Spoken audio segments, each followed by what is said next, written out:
کنم یادت دلم گم می زند گم.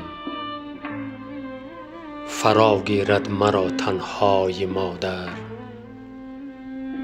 به زیر لب فقط گویم همیشه به دنیای دلم یکتای مادر.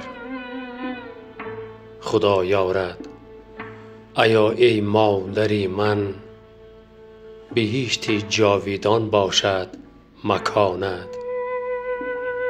منم یک روز می آیم به پیشت، به خالقم سپارم این امانت.